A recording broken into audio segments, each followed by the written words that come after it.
आज फिलिपीको पुस्तक 3 अध्यायको 10 पद र 11 पदबाट केही छलफल गर्नेछौँ। त्यहाँ पावल भन्छन्, म उहाँलाई र उहाँको पुनरुत्थानको शक्तिलाई जान्न सकौँ र उहाँको मृत्युमा उहाँ जस्तै भई उहाँका दुःख भोगमा सहभागी हुन सकौँ, सम्भव भए मरेकाहरूबाट म पुनरुत्थान प्राप्त गर्न सकौँ भनेर पावलले बोलेका छन्। यो विषयमा छलफल गर्नेछौँ। त्योभन्दा पहिले यहाँहरूको निम्ति मसँग एउटा सूचना छ। मेरो टिकटकको प्रोफाइलमा मैले मेरो युट्युब च्यानलको लिङ्क राखेको छु। तपाईँहरू त्यस लिङ्कबाट गएर मेरो युट्युब च्यानललाई सब्सक्राइब गरी युट्युबमा मसँग जोडिन सक्नुहुन्छ।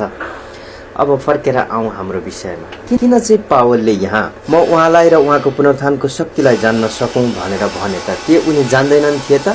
होइन, उनी जान्दथे। तर पावलले यहाँ उहाँलाई उहाँको पुनरुत्थानको शक्तिलाई जान्न सकौँ भन्नुको कारण चाहिँ आज हामी कतिजनाले चाहिँ कसरी विश्वास गरेका छौँ त यसु ख्रीष्टलाई? उहाँ मुक्तिदाताको रूपमा विश्वास गरेका छौँ, उहाँलाई प्रभु भनी ग्रहण गरेका छौँ, एक सत्य ईश्वर भनी ग्रहण गरेका छौँ, एक शक्तिशाली पराक्रमी अनि जसले जे योजना बनाउनुहुन्छ त्यसमा सधैँ सफल हुनुहुने विजयी परमेश्वर र उहाँको योजनाहरूलाई कसैले पनि असफल तुल्याउन सक्दैन भनेर हामीले ग्रहण गरेका छौँ र यो सत्य पनि हो र उहाँ जीवित ईश्वर हो भनेर ग्रहण गरेका छौँ। यो पनि सत्य नै हो। अनि यो कुरालाई म अझै गहिरिएर यसु ख्रीष्टमा बुझ्न चाहन्छु भनेर पावल यहाँ गहिरो तृष्णा राख्छन् र ख्रीष्टलाई चाहिँ मुक्तिदाता, उद्धारकर्ता, एक सत्य र जीवित ईश्वर, महान र पराक्रमी भन्ने त उनलाई थाहा छ।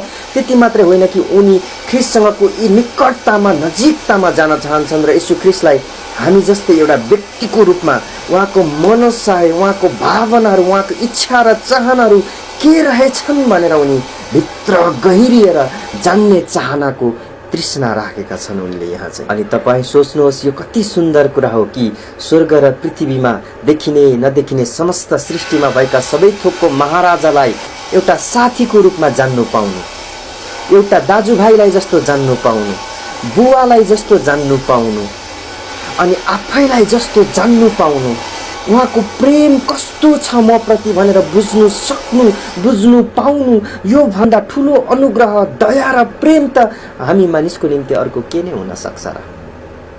किन भन्दाखेरि हामी एउटा अधिकारमा बसेका एउटा अधिकारी, सरकारी अधिकारी व्यक्तिलाई गएर हाई हेलो मात्रै गर्न पायौँ भने पनि, नमस्कार भनेर बोल्न मात्रै पायौँ भनेदेखि, एउटा सरकारी कर्मचारीसँग हात मिलाएर त्यो कर्मचारीले हामीलाई नामबाट चिनेर बोलायो भने मात्रै पनि हामी कति खुसी हुन्छौँ। उसको अफिसमा जान्छौँ, खुसी हुन्छौँ, उसले हामीलाई नामले चिन्यो भनेदेखि अनि आउँछौँ, हाम्रो वरपरका सर्कलका अरू मानिसहरूलाई सुनाउँछौँ, फल्ना पदमा भएको फल्नाले मलाई चिन्छ नि, ऊ र म त सानैदेखि एउटै ठाउँमा खेलेको, एउटै स्कुलमा पढेको, एउटै कट्टु साटेर लगाएको नि भन्नेसम्म पनि भनाइहरू छ।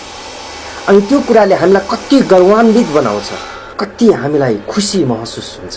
अनि एउटा मानिस, मरणशील मानिस जो हामी जस्तै हाड र मासुको हो, ऊ सरकारी कामकाजको अधिकारी भएकै कारणले उसँग हाई हेलो गरेर एउटा मित्रताको सम्बन्धमा बस्नु पाउँदा नै हामी त्यति खुसी र त्यति प्राउड महसुस गर्छौँ भनेदेखि यसु ख्रीष्ट स्वर्ग, पृथ्वी, समस्त सृष्टिमा भएका सबै ब्रह्माण्डहरूका महाराज विराज हुनुहुन्छ। सृष्टिमा भएका देखिने नदेखिने सबै थोकमाथि राज्य र पराक्रम गर्नुहुन्छ र उहाँ अनन्तकालसम्मको राजा, जसको शासनकाल कहिल्यै सकिँदैन अनि जसको शक्ति र पराक्रम कहिल्यै सकिँदैन र जसको राज्य कहिल्यै फेरिँदैन। उहाँलाई, मित्रलाई जस्तो जान्नु पाउनु र उहाँले हामीलाई हाम्रो नामबाट चिन्नुहुन्छ र हामीलाई नाम काढेर बोलाउनुहुन्छ, मित्र भन्नुहुन्छ, छोरा भन्नुहुन्छ र मैले तँलाई चिनेको छु र मैले तेरो नामलाई मेरो हत्केलामा खोपेर राखेको छु भन्नुहुन्छ। अनि यति निकटताको, यति नजिकताको सम्बन्ध, यति साह्रो गहिरो सम्बन्ध, यति गहिरो प्रेम, यो गम्भीर कुरा हो। यदि हामीले आज बुझेका छैनौँ भने आज हामीले गम्भीर भएर बुझ्नुपर्छ। यसु ख्रीष्टसँगको यो नजिकको सम्बन्धलाई अझै नजिकबाट चाहिँ म बुझ्न चाहन्छु भनेर पावलले बोलेको हो र यो कुरा हामीलाई पनि उनले इङ्कित गरेर बुझाउन खोज्दैछन् कि तिमीहरूले पनि यसरी नै बुझ है, यसरी नै चिन है। यदि तिमीहरू खुसी नै हुन्छौ भने, यदि तिमीहरू प्राउड फिल गर्न चाहन्छौ भनेदेखि चाहिँ परमेश्वरले तिमीहरूलाई तिमीहरूको नामबाट चिन्नुहुन्छ र नाम काढेर बोलाउनुहुन्छ भन्ने कुरामा प्राउड फिल गर है भनेर पावलले भन्न खोजेको। यो कुरामा तपाईँ गर्वान्वित महसुस गर्नुभएको छैन? छैन भनेदेखि आज बुझ्नु भएको छ। आजदेखि अब तपाईँ को हो भन्ने कुरा बुझ्नुहोस् र उहाँको पुनरुत्थान भनेको चाहिँ येशू ख्रीष्टको पुनरुत्थानमा आज पनि उहाँ जस्तै मानिसहरू उहाँलाई ग्रहण गरेको कारणले गर्दाखेरि पुनरुत्थान जीवित भई बौरी उठ्छन् र यो क्रियाशील छ आजको वर्तमान समयमा पनि र भविष्यमा पनि भइरहन्छ। किनभने परम धन्य सृष्टिकर्ता महु भन्नुहुने परम पवित्र सदा सर्वदाको एक सम्मानको परमेश्वर र उहाँको योजनाहरू कहिल्यै परिवर्तन हुँदैन। स्वर्ग र पृथ्वी बितेर जान्छ तर उहाँको वचनहरू बितेर जाँदैन भन्ने कुराहरू लेखिएका छन्। यो बडो खुसी हुनुपर्ने कुरा हो, यो बडो मजा आउने कुरा हो, यो बडो आनन्दको कुरा हो, यो बडो खुसीको कुरा हो, यो बडो हर्षको कुरा हो। मलाई त बडो खुसी लागिरहेको छ अहिले यो कुरा बोलिराख्दाखेरि। किन भन्दाखेरि हामीलाई हाम्रो परमप्रभुले नामबाट चिन्नुहुन्छ, नामबाट फल्ना ढिस्का फल्नाको नाति फल्नाको छोरा फल्ना बहादुर भनेर चिन्नुहुन्छ नि परमेश्वरले त। फल्नाको नातिनी फल्नाको छोरी फल्नी भनेर चिन्नुहुन्छ नि त परमेश्वरले त। हाम्रो पिता पुर्खाको नामहरू उहाँलाई याद छ। अनि उहाँ को हुनुहुन्छ? स्वर्ग पृथ्वीमा भएका र समस्त ब्रह्माण्डमा भएका सबै सृष्टिहरू देखिने नदेखिने सबै थोकको रचाएता सबै थोक उहाँकै निम्ति बनिए, उहाँद्वारा नै बनिए र सबैमा उहाँ नै प्रभुत्व गर्नुहुन्छ। उहाँले कुनै पनि चिजलाई जा भन्नुहुन्छ त्यो जान्छ, आइज भन्नुहुन्छ त्यो आउँछ। मृत्युमाथि पनि उहाँको हात छ, मृत्युमा पनि विजय प्राप्त गर्नुहुने परमेश्वर। सबै कुरा उहाँद्वारा बनिएर उहाँकै निम्ति बनिए।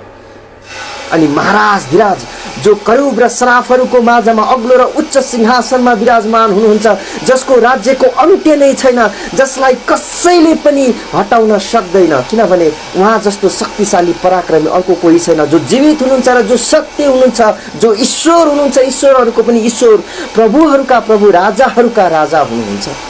उहाँले तपाईँ र मलाई नामबाट चिन्नुहुन्छ।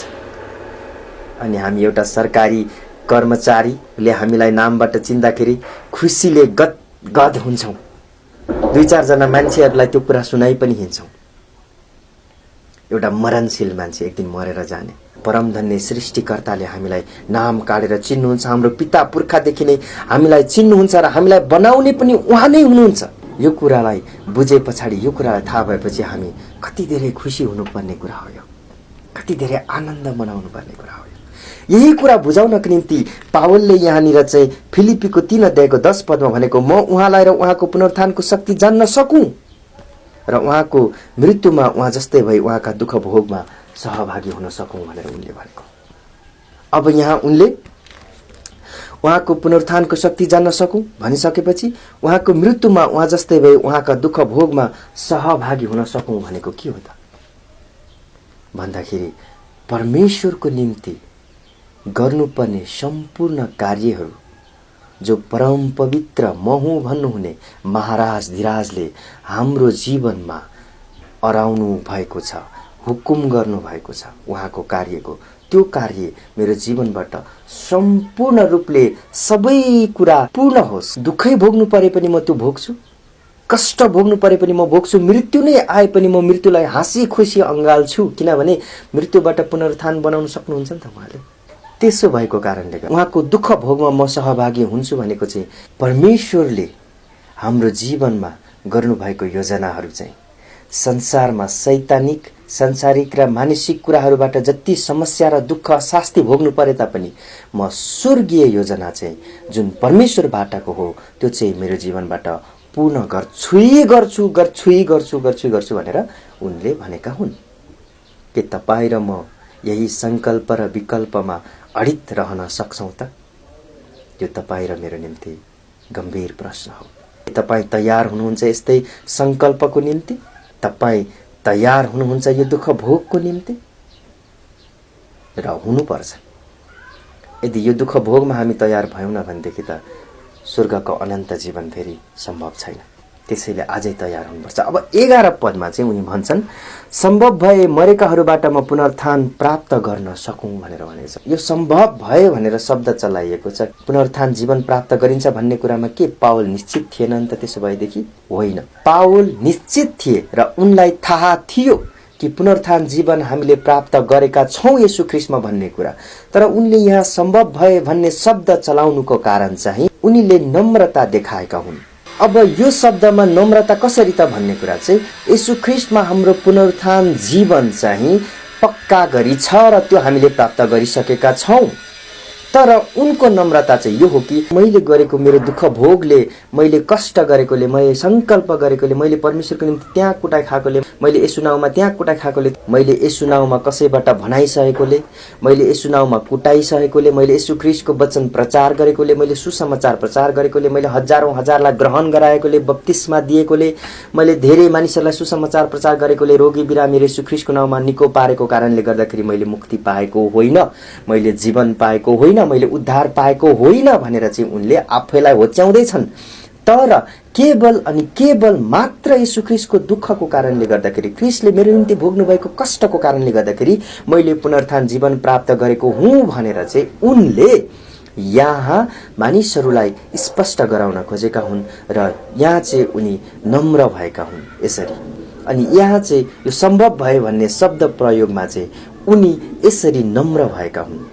पावलको जीवनमा ख्रीष्टलाई उनले जब ग्रहण गरे उनले धेरै दुःख भोगेका छन्, कष्ट भोगेका छन्, मानिसहरूबाट कुटाई थुकाई, पावललाई मानिसहरूले ढुङ्गाले हानेको छ अनि ऊ बेहोस भएर ढल्दाखेरि मर्यो भनेर उसलाई फालिदिएको छ, अनि पछि होसमा आएर फर्केर पनि आएको छ। यस्ता दुःख कष्ट उसले धेरै भोगेका छन्, मानिसहरूबाट पिटाइ खाएको छ, कोर्रा सहेको छ, थुकाइ सहेको छ, विभिन्न हेला निन्दा तिरस्कार धेरै भोगेको छ पावलले आफ्नो जीवनमा ख्रीष्टको नामको खातिर।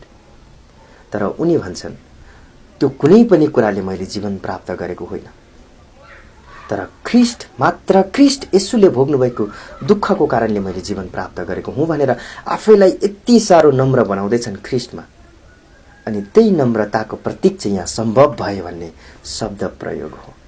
र तपाईँ र म पनि आज ख्रीष्टको प्रेममा र ख्रीष्टको दुःख भोगमा पुनरुत्थान जीवन प्राप्त गरेका छौँ र हामीले आफैलाई नम्र बनाउनु पर्छ र हामीले पनि आफैलाई यसरी नम्र बनाउनु पर्छ। आशा छ यहाँहरू स्पष्ट हुनुभएको छ र आशिष प्राप्त गर्नुभएको छ। अन्तमा सबैजनालाई परमेश्वरबाट येशू ख्रीष्टको नाममा प्रशस्त आशिष, शान्ति, प्रेम भइरहोस्। आमेन, आमेन अनि आमेन।